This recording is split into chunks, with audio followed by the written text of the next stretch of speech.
హైదరాబాద్లో ప్రారంభించిన Indian institute of handloom technology సంస్థకు స్వతంత్ర సమరయోధుడు స్వర్గీయ కొండా లక్ష్మణ్ బాపూజీ పేరును పెట్టాలని ముఖ్యమంత్రి రేవంత్ రెడ్డి నిర్ణయించారు. హైదరాబాద్లో ఐఐహెచ్టి సంస్థకు ముఖ్యమంత్రి ప్రారంభోత్సవం చేశారు. కార్యక్రమంలో మంత్రి తుమ్మల నాగేశ్వరరావు, పలువురు ప్రజాప్రతినిధులు, ఉన్నతాధికారులు, చేనేత సంఘాల నేతలు, చేనేత కుటుంబీకులు పాల్గొన్నారు. ఈ సంస్థకు కొండా లక్ష్మణ్ బాపూజీ పేరును పెట్టడం సముచితంగా ఉంటుందని, వెంటనే అందుకు సంబంధించిన చర్యలు తీసుకోవాలని ప్రభుత్వ ప్రధాన కార్యదర్శి శాంతి కుమారికి ముఖ్యమంత్రి ఆదేశాలిచ్చారు.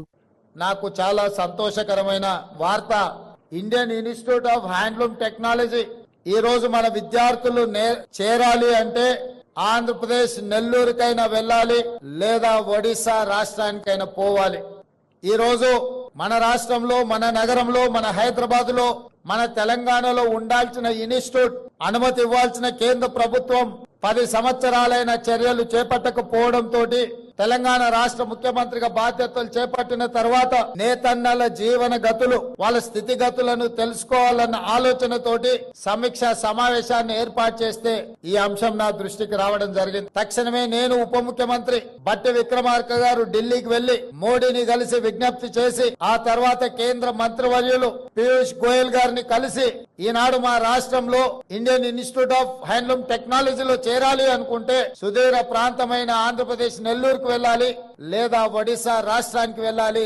మా రాష్ట్రానికి ఒక ప్రత్యేకమైన ఇన్స్టిట్యూట్ ఉండి తీరవలసిందే అని చెప్పి కేంద్ర మంత్రి పీయూష్ గోయల్ గారి దృష్టికి తీసుకెళ్లడం జరిగింది. వారు కూడా రాజకీయాలకు అతీతంగా ముందుకొచ్చి నిజంగానే హైదరాబాద్ అభివృద్ధి చెందిన నగరం, దేశంలోనే 5 మెట్రోపాలిటన్ సిటీస్ ఉంటే ఢిల్లీ, ముంబై, చెన్నై, బెంగళూరు వీటితో పోటీ పడే నగరం హైదరాబాద్ తెలంగాణలో ఉంది.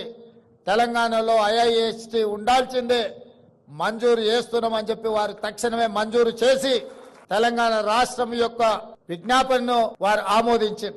ఎంబడే నేను అధికారులను పిలిచి మంత్రి గారిని కోరి, ఈ సంవత్సరమే వాళ్ళ సమయం వృధా కాకూడదు, పిల్లలను ఈ సంవత్సరంలోనే వాళ్ళని చేర్పించుకోవాలి. ఎక్కడ ఏర్పాటు చేద్దాం కాలేజీ అని అంటే, కాలేజీ బంగ్లాలు ఇప్పటికిప్పుడు అంటే కష్టం కదా అంటే, నాంపల్లిలో ఉన్న తెలుగు అకాడమీ కుటుంబం గడవడానికే కష్టమైన రోజుల్లో పిల్లల చదువులకు ఎంతో కొంత తోడుగా ఉండాలి అని చెప్పి ప్రతి నెల వాళ్ళకి స్టైఫండ్ 2500 ఇవ్వాలి.